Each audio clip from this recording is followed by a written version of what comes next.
Hey Mpenzi, welcome back to my YouTube channel. If you're new here, my name is Esther. So guys, today I'm coming back to you with another girls trip.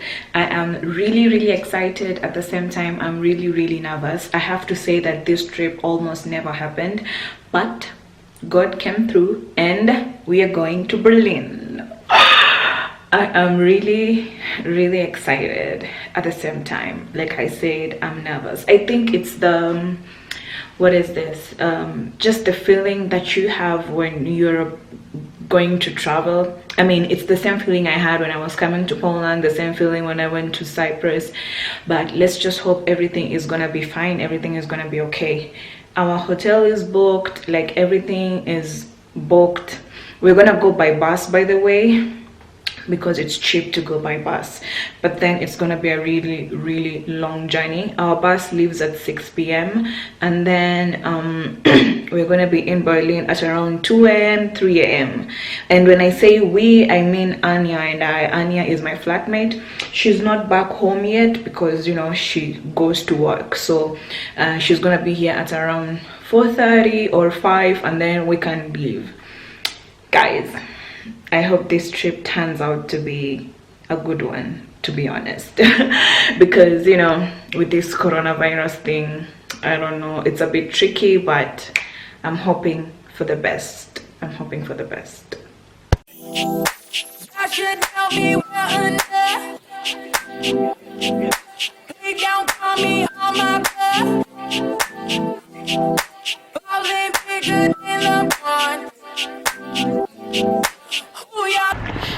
Okay, so hi guys, we are in Berlin after 9 hours. Unfortunately, Anya doesn't wanna feature in the video, so you guys will just get to hear her in the background. Yeah, it's really cold. We are currently walking to our hotel. It's like 30 minutes away. It's also drizzling, but I think it should be fine, so I don't want to get mugged or anything. So I'll see you guys later. Anya, you still don't?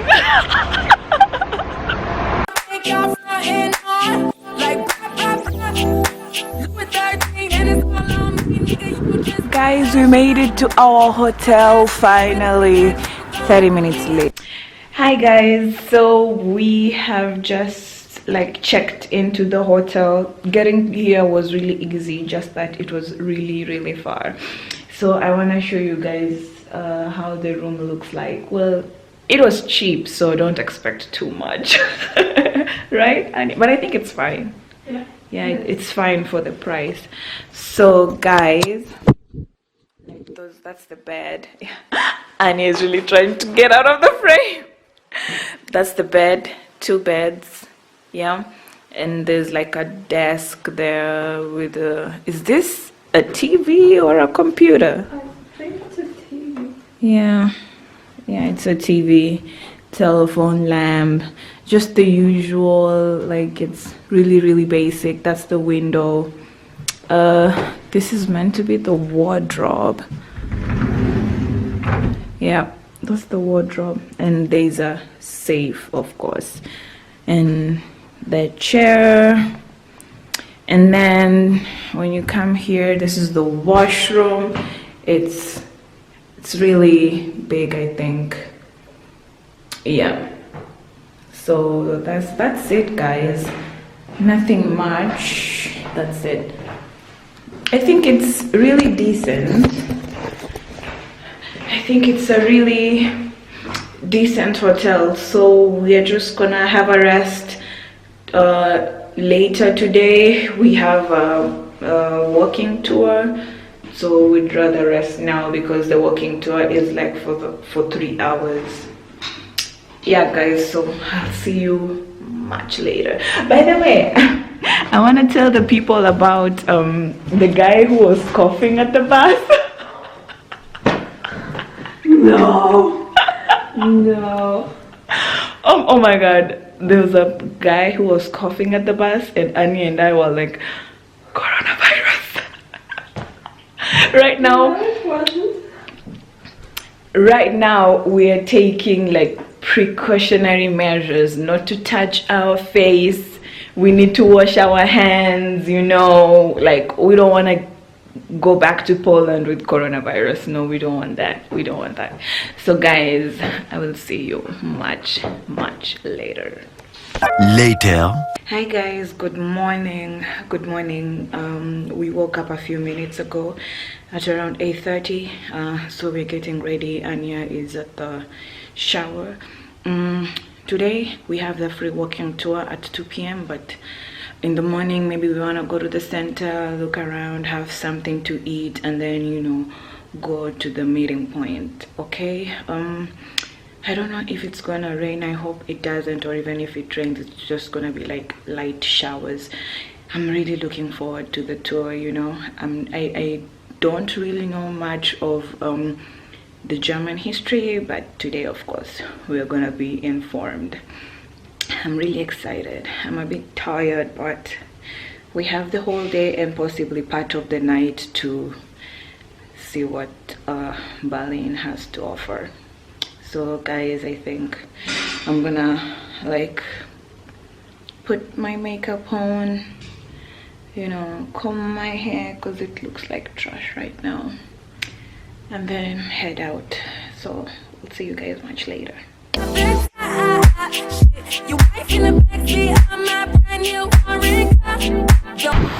Oh my god, it's really windy.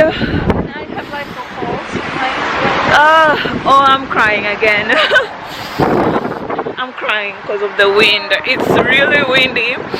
So guys, right now we want to go to the city center. Okay, the day is really gloomy. I don't know how the day is gonna turn out, but we are positive. It's cold as Poland, so it's bad.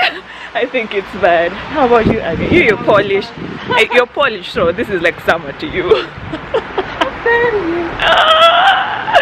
Okay, guys. Huh? I want to witness your summer if it's summer. Oh, please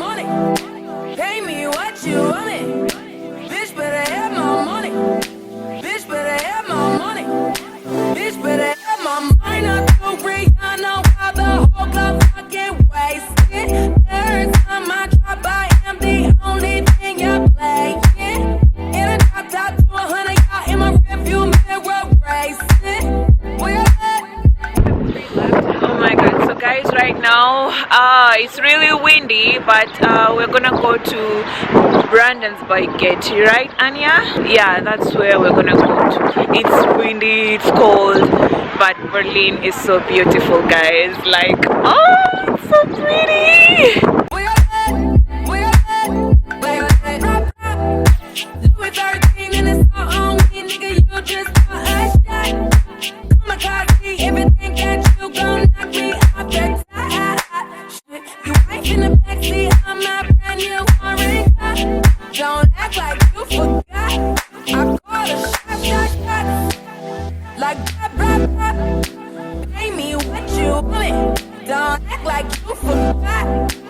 So guys, we are at the Brandenburg Gate and there are so many tourists here. Okay, Brandenburg Gate, and there are so many tourists here. You want to take a photo of the gate? Okay, so we're just gonna look around. There are so many tourists here. It's so cool. Of course, we had a few shots. We're gonna get in the frame of people.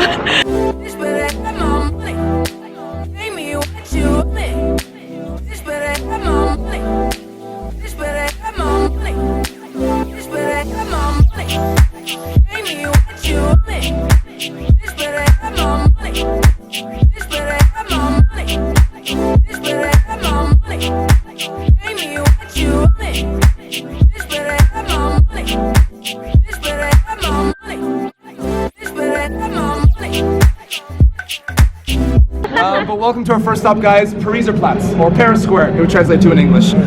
If you're wondering why does the capital of Germany have a square called Paris Square in it, I'll get into that in 2 seconds, but as you can see, quite a hustling and bustling square.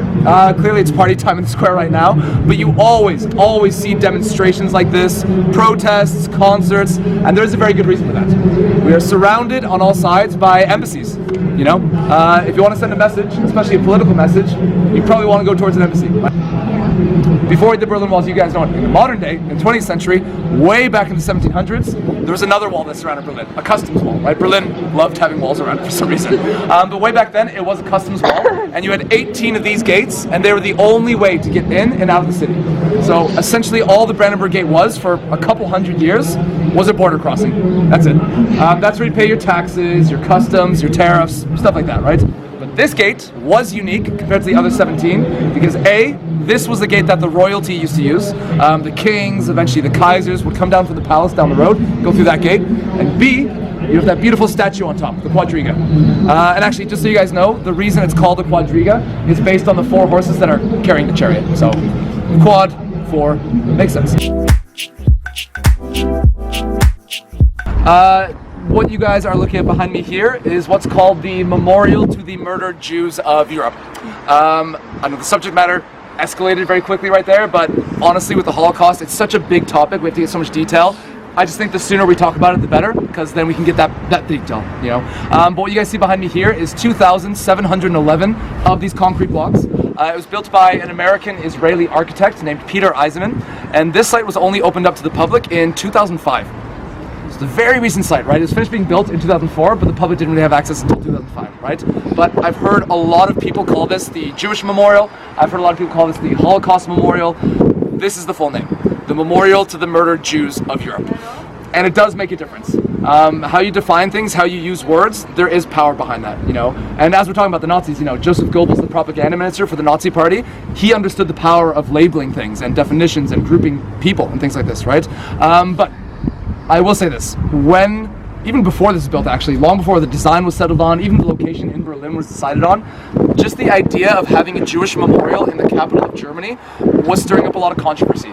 And that controversy didn't only come from neo-Nazis or Holocaust deniers, because unfortunately these people do still exist, but it did come from other groups that were persecuted by the Nazis, because it wasn't just the Jews, right? There were 6 million Jewish victims during the Holocaust out of 11 million total. So, actually, you know what, quick fact about the memorial we just came from, guys, just it kind of keeps that theme of controversy I've been talking about. Those blocks we just came from, though, they're all coated in basically like an anti-graffiti spray, because fortunately you do have vandals who come there and try to spray paint it, you know, swastikas or penises. It's horrible, obviously, but luckily because it has this coating, water will just wash it immediately off, which is a great idea, of course. However, the company that made the spray, they still exist right now in Germany. It's a company called IG Farben. They were the same chemical engineering company that made the Zyklon B gas for Auschwitz. And actually Sachsenhausen, the camp closest to Berlin, about 35 kilometers from where we are right now, Sachsenhausen also had gas chambers, and they also used Zyklon B. So the company that made the gas for the gas chambers have coated the memorial to the murdered Jews of Europe. Isn't that like one of the craziest things you've ever heard in your life? Like I said, every little thing in Berlin, it has this kind of controversy in a lot of ways, right? But you guys are probably wondering why I brought you to a parking lot. Just love parking lots, really. Let's go. No, stay right there. There's something I want to show you. It's quite difficult to show because it's pretty much invisible. But we are standing directly on top of Hitler's bunker right now. What? If you look down, you're only going to see your feet. Pretty much every time I say that, people are like, huh? I'm not going to see it. It is a bunker. By definition, you cannot see it from the surface. But I know it's a very weird location for such an important building. You know, Hitler's bunker was right here. But back before World War II, all these events we've kind of touched on so far, Hitler's Reich Chancellery, like the personal offices of Adolf Hitler, surrounded us on all sides. So where we're standing right here was like a courtyard, like a backyard of Hitler's personal offices, right? And if you're wondering where the bunker was, more or less, it's about from this tallest tree, just right here, this big dead tree here, just over to the sidewalk right behind me where my colleague is. And it would have extended out about to to the tallest tree right here, right in the middle of the parking lot essentially, right? So huge, massive bunker. Just the walls of the bunker and Hitler's bunker were 4 meters of concrete thick. Meters, not feet. So that bunker was made to withstand the strongest known bombs in the world at the time, and it could actually. And the first time Hitler ever enters that bunker is on January 16th in 1945. The thing is, at this point, 1945, right? Are you guys distracted at all, by the way? I just want to make sure. Okay, let me know. By 1945, even 1944, pretty much everyone knows, including Hitler's closest generals, the Allies, Germany has lost World War II, right? The East and the Western Front are closing in very quickly on Nazi Germany. But Hitler still thinks there's a chance. Because, partly, for years and years and years leading up to this point, he's been taking a cocktail of drugs to barely keep functioning. And I mean, barely keep functioning. Actually, if you guys want to write this down, I have a book recommendation for you guys, but write it down on your phone if you want. It's a really, really awesome book called Blitzed. That was released 2 years ago, 2018. I will say this, if you read this guy's book, some of his sources are not great sometimes, and he has been criticized for this, but we do have other sources that can say, by the way, the book's all about how the higher-ups of the Nazi Party were on really heavy drugs the whole time. Not just Hitler, Himmler, Goering, Goebbels, all these guys were taking a lot of drugs, right? But we can use other sources other than this book, of course, that, yeah, Hitler was taking cocaine eye drops every single morning. I didn't know you could put cocaine into an eye drop, but Berlin, party city. He had a lot of stomach problems, probably from the cocaine eye drops every morning. So he had a lot of trouble sleeping because his stomach was, going nuts. So he'd take basically heroin, morphine every single night to go to bed. By the end, he was very mentally ill. But this big, gray, rectangular building behind me, this was built by the Nazis. This is one of the few remaining still standing Third Reich buildings that is in Berlin at all, right? And when they finished this structure in 1936, 3 years before the war broke out, this was the biggest office building in all of Europe. Ooh, office building. No, it was run by the Nazis, so that's kind of the scary part. But what this building used to be back then was the headquarters of the Luftwaffe, the very fearsome German Air Force during World War II. Actually, the German Air Force, they still call the Luftwaffe, but yeah, very different Luftwaffe now than it used to be back then. Because back then, of course, it was ran by Nazis, and now it's not, which is a good thing, I would say. But that Nazi at the top of the Luftwaffe was a World War I air ace by the name of Hermann Goering. Whose name honestly actually still gives me goosebumps almost every time I say it. Hermann Goering's personal offices were this corner right here that we just walked by as we're crossing the street. So Goering himself spent a lot of time in this building right here. And this is the building where the Nazis planned some, I'd say, pretty infamous bombings maybe you guys have heard of. But this is where they planned the bombings of Warsaw in Poland. This is where they planned the bombings of Rotterdam in the Netherlands. This is where they planned the bombings of Guernica in Spain. Actually, have you guys ever seen that Pablo Picasso painting, Guernica? Yeah. I was actually asking someone. Okay, I was actually asking someone recently where it was. Okay, good to know. Yeah, beautiful Cubist painting by Picasso based on the bombings that were planned right here, right? The thing is though, the Nazis could not, and they did not call this the Luftwaffe headquarters. Because after World War I, a very important piece of paper was signed in a train car outside of Paris. The Germans and the French in the group today are not allowed to answer this question. What was signed after the First World War? I know the French and the Germans know. Treaty of Versailles. Yes, very good. Another gold star.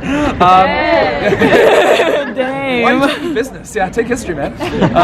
Yeah, exactly. Treaty of Versailles. Probably you guys have heard that name at some point, maybe. The Treaty of Versailles was very important. I'd love to give you guys some detail on it, but we don't have like 8 more days to stand here, so I'll boil it down a little bit for you guys. What you do need to know is that it destroyed Germany in every way. It totally humiliated the country. The Treaty of Versailles blamed all of World War I on Germany and the German people, which is simply not true, and it totally destroyed their economy. They had to pay back reparations, right? Money to the countries that defeated, to the British, the French, the Dutch, the Belgians, that amounted to about 442 billion US dollars. So we're coming out of World War II for now. We will go back later, but we're coming into the Cold War now. Yay. Cold War.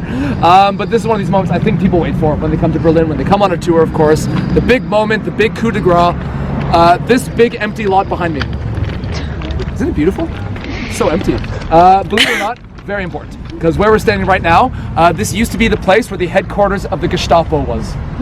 The Nazi secret police, this was their headquarters. And literally right next door, one address number away, was the headquarters of the SS. Schutzstaffel, that's a hard one to say. These are the guys who are perpetrating the Holocaust. These are the people who are running the concentration camps. This is a very intimidating street corner. And then the aviation industry right there, a lot of the Nazi headquarters were on this street right here, Wilhelmstrasse, right? That being said, this kind of big gray building behind me here, just so you guys know since you're on vacation, it's another really, really great free exhibition called the Topography of Terrors. If you guys are interested in that 12 years of Nazi history, which I think for the Western world, a lot of people are, right? It's totally free, and there's about 3 hours worth of information, but it only focuses on 1933 to 1945, the Nazi era, right? If you want that after the tour, it's open till 8 o'clock, right? That being said though, the reason we're actually here is for the Berlin Wall. Thank you, nobody, for clapping. Sometimes I say that and people actually clap. Yeah, I will never understand that. Who here is it their first time seeing the wall? Oh, nice. Who here, and don't lie to me, is disappointed by their first time seeing the wall? It's a very honest group. I know sometimes when people see the wall for the very first time, they're a little underwhelmed. I get, especially when I do like the Red Berlin tours, the communist tours that I do, I get this comment all the time. I thought it was going to be taller. I thought it was going to be bigger, kind of more imposing. Actually, this summer, and this guy's being totally genuine, I'll never forget this. This guy actually asked me last summer when I was doing a tour, couldn't you walk through that hole right over there? And he was dead serious. I'm sure you guys reached a conclusion. That hole happened after the wall fell. People did take hammers and pickaxes and chisels against the Berlin Wall, and they would, ironically, sell pieces of the Berlin Wall as a capitalist commodity. So in order to protect the Berlin Wall, they thought it would be an amazing idea to put up a fence around it. A fence to protect the wall. If that isn't the physical embodiment of irony, I don't know what is. But for the people on the west, because we are on the west right now, you could walk right to the wall. For the people on the eastern side where we came from, it was not just that wall. You could easily get over that, I'm sure, right? It's about 13 feet tall, right? What the Berlin Wall actually was two walls. Two. Front wall and a back wall. And what was in between those two walls that ran parallel to each other, that is what made it dangerous. It wasn't the physical wall itself, it was the death strip in between, right? Or no man's land, some people say, right? Depending on where you were on the death strip, it could be between 15 and 100 meters wide. You're gonna have typically guard towers every 100 meters with armed guards, and they have an order to shoot to kill. In the early days when the wall first went up in 1961, the order for the guards that was actually shoot them in the legs if someone's trying to escape, just to incapacitate them. But the guards realized shooting someone in the legs while they're running is difficult. So after that, it was center mass, kill them, right? You're gonna have dogs and people and vehicles patrolling the entire thing 24/7, bunkers, tank traps, automatic machine guns, tripwires, spotlights, very secure. It's guarded every single second of every single day. And as if that isn't enough security, the surface of the death strip itself, the actual ground, is all sand. It's like a giant beach almost, which, as you guys may know, running in sand is difficult, it slows you down. And B, more importantly, they can see your footprints. As you're running through the death strip, if you find somewhere to hide, they know exactly where you went, right? So yeah, guys, I think I know what people remember on these tours. I've done a lot of these tours myself as a guest on the tours. No one remembers dates, and that's fine. I think to understand history, you don't really need the dates. I think it's just a bit of an extra thing. To understand history, it's always the how and the why. The who and the what are interesting and important, but it's the how and the why that I think gives you that knowledge, right? And to understand why the wall was built, we need some context, right? Because World War II ends, at least in Europe, usually we say May 8th, May 9th in 1945. Depends on who you ask, but around early May, right? Europe is destroyed. Politically, socially, every way, right? Economically. But there are two superpowers crawling out of the rubble of World War II very quickly. Who is our superpower in the East? Sorry, yes, Soviet Union. And in the West? America, yes. Actually, last summer, I had a guy on my tour from Mexico, and he just went, Mexico! That was awesome. Shockingly, wasn't Canada either. But yeah, United States and the Soviet Union. Now, I'm sure you guys already know that these two countries, I guess you could say, operate very differently. The Soviet Union, of course, under communism, and the Americans, of course, capitalism and democracy. Now, after World War II, the major powers who defeated Germany decide, let's occupy Germany, right? We're not going to let them basically run their country anymore. So, if we take a map of Germany, that's Germany, by the way, just me doing that. You have a line down the middle of Germany, right? And those of you who know your history, I know the line's not actually down the middle, but just to simplify a little bit, right? This line going north-south through Germany is not a physical barrier, it's just like a political border, right? In the eastern part of Germany is the Soviet territory under communism, and in the western part of Germany, you have the French, the British, and the Americans. Capitalism and democracy on this side, right? Now, Berlin, it's the capital of Germany. Everybody wants a piece. So Berlin is divided in the exact same way. A political line, not a physical line, down the middle of Berlin. Soviet territory in the east, French, British, Americans in the west. One problem though. If we go back to our map of Germany, here's the line down the middle. My cup of gin is Berlin. It's not gin, by the way. Berlin is not in the middle of Germany, right? Berlin is deep into the eastern part of Germany, deep into the east, right? Which means Western Germany is all the way over here, but here's Berlin in Soviet territory, which means half of Berlin, where we're standing right now, West Berlin, is still West German territory. It's still under a capitalistic, democratic society, but it is in a sea of communism on all sides. West Berlin is like an island of capitalism deep in the red, right? Does that make sense? Yes. Yeah. Okay, awesome. Because everything I'm going to say from now on is going to hinge on the fact that we're just an island, a little island of capitalism, right? That's bad. Because the Soviet Union, of course, they think, why do we only have half of Berlin? If the city is in our territory, let's just take all of Berlin, obviously, right? However, the Soviet Union are not stupid. They're not going to start World War III right after World War II. What they can do, though, is set up a blockade around West Berlin. 156.4 kilometers around West Berlin, no trade going in or out of this half of the city. The idea, and actually the East German secret police said this out loud, the Stasi, they said, we're going to starve them out in the dark. They cut off the power lines as well, right? Excuse me, it's almost like a medieval siege, you know? You don't have to attack the castle walls, just sit outside until they starve to death, basically, right? It doesn't work. If you can't supply West Berlin through the roads and the railways, what do you do? Yeah, exactly. You fly over the blockade, and that's exactly what they did. Huge military operation by the French, the British, the Americans from 1948 to 1949 called the Berlin Airdrop, or the Berlin Airlift, some people call it, right? Dozens of airplanes every single day flying from Western Europe over East German territory into West Berlin. Actually, just south of us, Tempelhof Airport.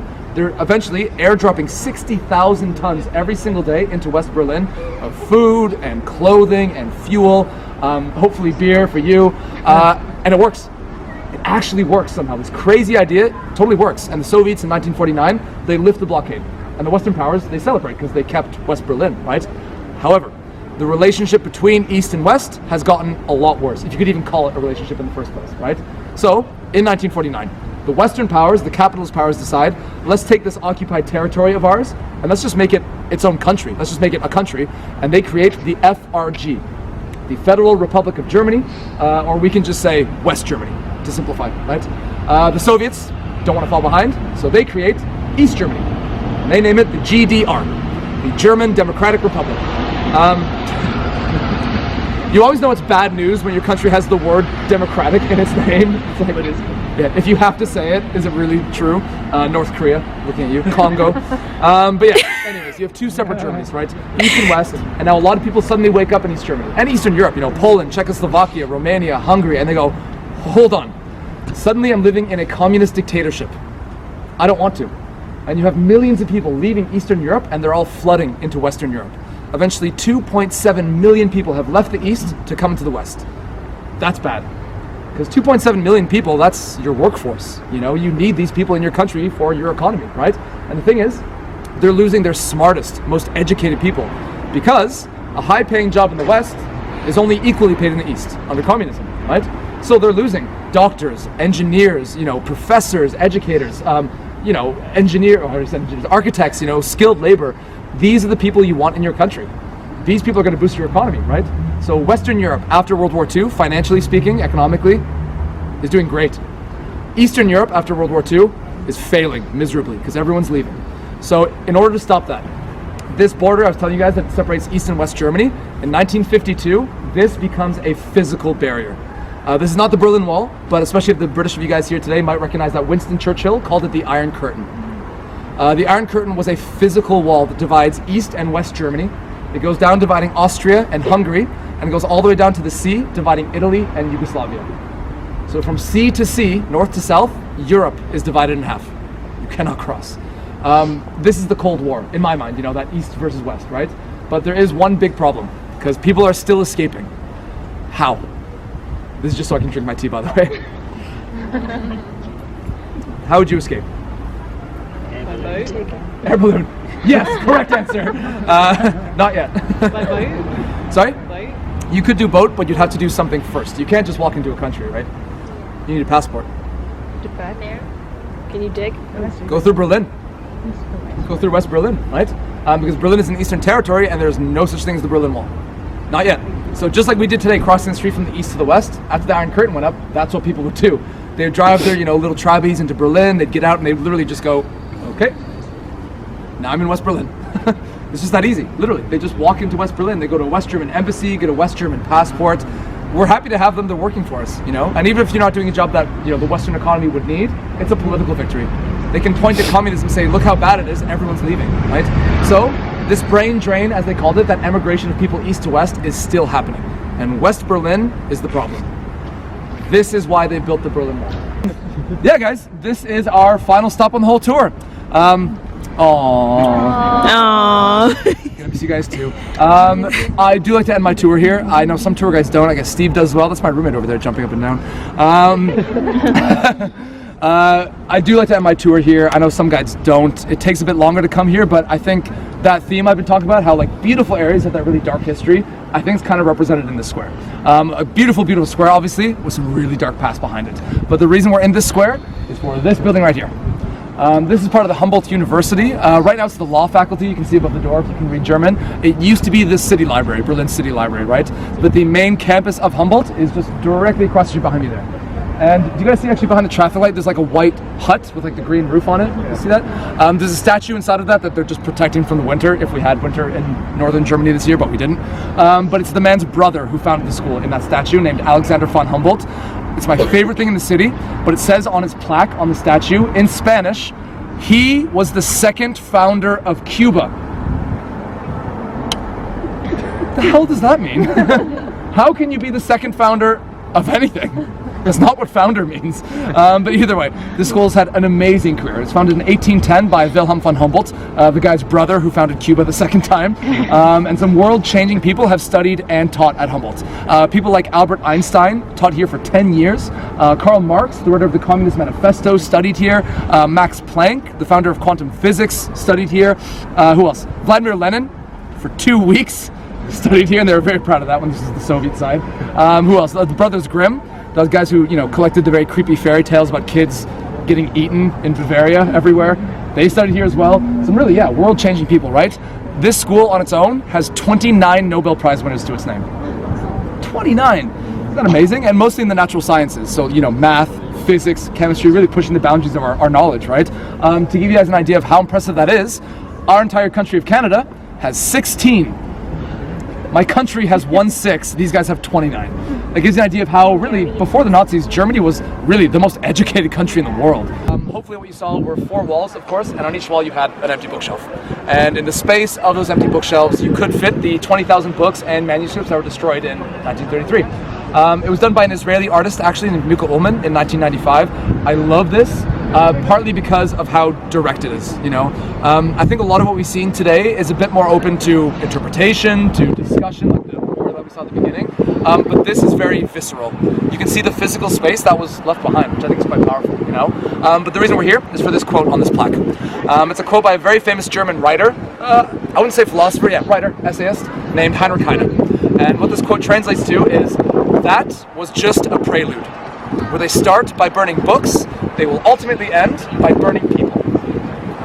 Now, that's a pretty chilling quote already, when you consider this happened only a few months after Hitler becomes Chancellor of Germany, and then how does the Holocaust escalate only a few years after that, right? But the really shocking thing about this quote, really chilling I would say, is the date. 1820. Wow. More than 100 years before this ever happened. And almost more than 100 years before Nazis even existed. 99 years before Nazis existed is when this was said. Heinrich Heine is not Nostradamus. He's not referencing the future, he's not clairvoyant, but he's referencing another event in human history that was even a few hundred years before this that took a similar path. He's referencing the Spanish Inquisition. Now, the reason this quote is so important to me, the reason I want to end today's tour, at least on this quote, is I just want to try to illustrate to you guys all this history I've been trying to teach you today and showing you, it's not just in the past.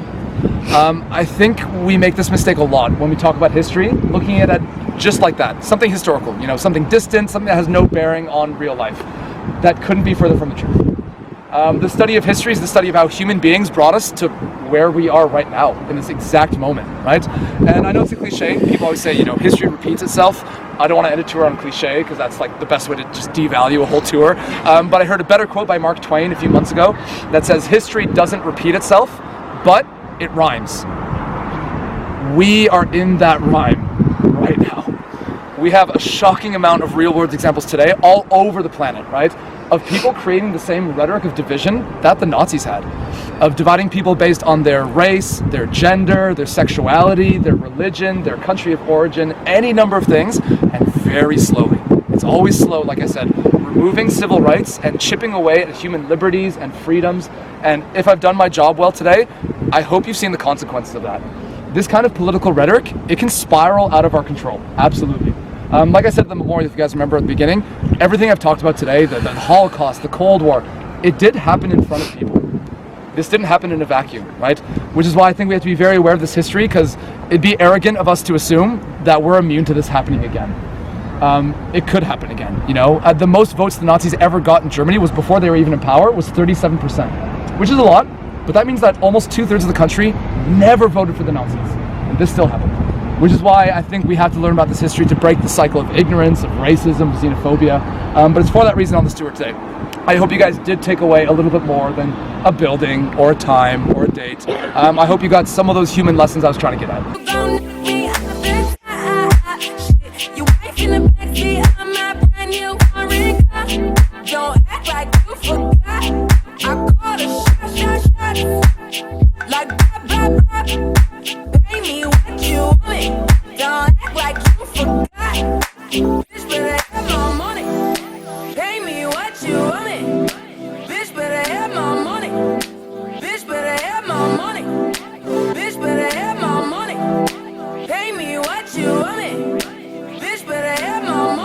Hey Pansy, good morning. I swear I am really tired.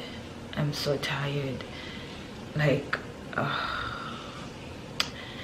yesterday was just a lot. Like we started walking from morning. The tour was 3 hours, and then we had to go look for dinner, and then we came back. We wanted also to go out, but the fatigue was just too much. I think one day is not enough to tour any country. I think one day is just not enough. But then I'm so happy that I got to do the walking tour. I learned so much about Berlin, and these are things that you just hear, that there's this and this, but then when you get to see them in real life, for instance the Berlin Wall, I think it's really incredible to see that in real life and just to know about the history. Anyway guys, maybe next time when I come back to Berlin, maybe we'll do the nightlife, you know, but it's okay. Anyway, we're going back to Krakow.